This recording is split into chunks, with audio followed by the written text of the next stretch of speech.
हिमाचल प्रदेश के प्रसिद्ध धार्मिक तीर्थ स्थल महाकालेश्वर मंदिर में बैसाखी मेले का अपना अलग ही महत्व है। वर्ष 2019 का ये मेला 13 अप्रैल से 15 अप्रैल तक कालेश्वर धाम में पारंपरिक एवं धार्मिक रीति से बड़े हर्षोल्लास के साथ मनाया जा रहा है। हिमाचल के हरिद्वार के रूप में विख्यात प्राचीन कालीनाथ महादेव का ऐतिहासिक मंदिर जिला कांगड़ा के देहरा मंडल के कालेश्वर के ब्यास नदी के तट पर स्थित है।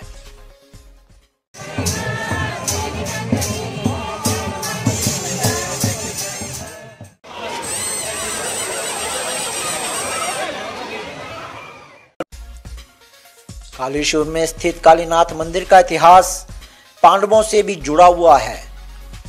लोगों के अनुसार इस स्थल पर पांडव अज्ञातवास के दौरान आए थे, जिसका प्रमाण यहाँ पर बनने में अधूरा रह गया।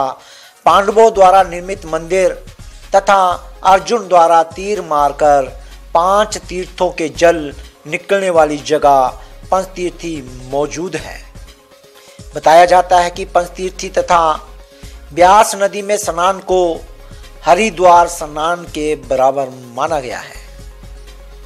ये कालेश्वर कालीनाथ मंदिर ये पिंडी स्वयंभू पिंडी है। इसके साथ तीर्थ भी है, पंचतीर्थ भी है।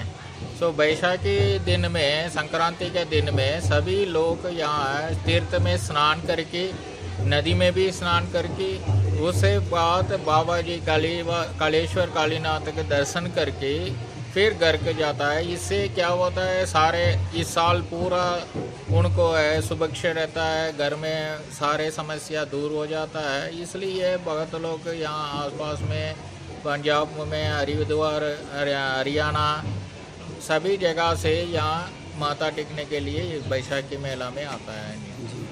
स्वामी जी, ये भी बताया जाता है कि जो लोग हरिद्वार नहीं जा सकते हैं अस्थियाँ लेकर, वो लोग यहाँ पे विसर्जित करते हैं, तो इस बारे में यहाँ क्या महत्व है उसका भी?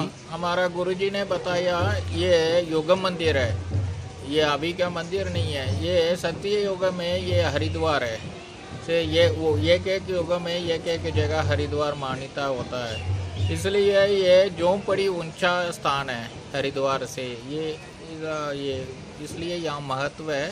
यहाँ बहुत जगह से यहाँ अस्थियाँ विसर्जन करने के लिए आता है। कैसे हम लोग हरिद्वार जाता हूँ, इसी तरह यहाँ भी बहुत लोग आता है अस्थियाँ विसर्जन करने के लिए। तीर्थी है, इस पर भी आप बताइए कुछ। ये पंचतीर्थी है। पांडव ने अज्ञातवास में इधर एक दिन रुका था। एक दिन में रात में एक मंदिर भी इधर बनाया। वो आधा मंदिर थोड़ा से रह रहा है अखाड़ा के अंदर। उसके बाद उन्होंने कुंभ स्नान करने के लिए नहीं जा पा रहा है। फिर कुंभ स्नान करने के लिए उन्होंने 5 तीर मार के इधर एक तीर्थ बनाया। उस तीर्थ का हम लोग बोलता हूँ पंचतीर्थी है। वहाँ स्नान करने से बहुत महत्व होता है। प्रसिद्ध तीर्थ स्थल कालेश्वर महादेव का ये समाधि स्थल है, जहाँ पर महंत गोमद गिरी जी ने जीवित समाधि ली थी।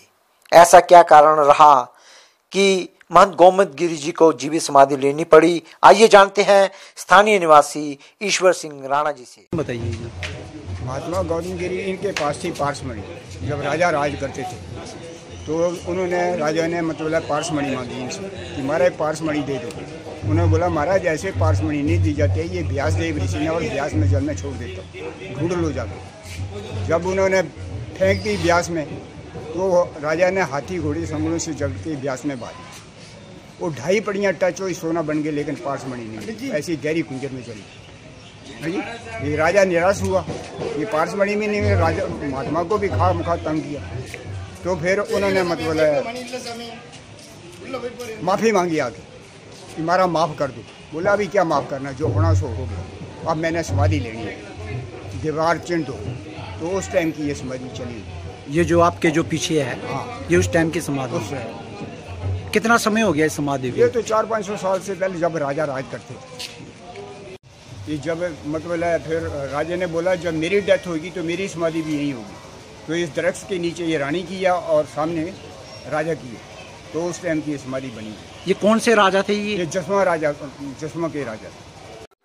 कालेश्वर का अर्थ है कालस्य ईश्वर, अर्थात काल का स्वामी, काल का स्वामी शिव है। उज्जैन के महाकाल मंदिर के बाद कालेश्वर मंदिर एकमात्र ऐसा मंदिर है जिसके गर्भ में ज्योतिर्लिंग स्थापित है। यहाँ भगवान शिव का एक अद्भुत लिंग रूप में विराजमान है। यहाँ शिवलिंग जलहरी से नीचे स्थित है। कालेश्वर मंदिर का स्वरूप उज्जैन के महाकाल मंदिर के समान प्रतीत होता है। उज्जैन में शिप्रा नदी तथा कालेश्वर मंदिर के साथ व्यास नदी बहती है। इस स्थान का नाम कालीनाथ कालेश्वर महादेव है। कालीनाथ कालेश्वर महादेव का अर्थ है काल के ईश्वर, समय के भगवान।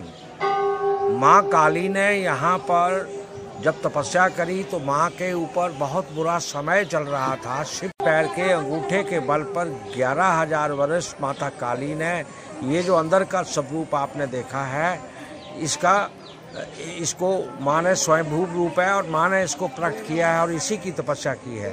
अब ये हर 12 वर्ष के बाद एक जौ भर जमीन के अंदर जाता है पांडवों के श्राप से। आज से 5,000 वर्ष पूर्व पांडवों ने इसको श्राप दिया था जब तपस्या करने यहाँ आए थे। तो हरिद्वार से जौ भर ऊंचा होने के कारण जो लोग हरिद्वार जाने में असमर्थ होते हैं वे लोग यहाँ पर अस्थियां भी प्रवाहित करते हैं। प्रागपुर हलचल से संजय शर्मा की विशेष रिपोर्ट।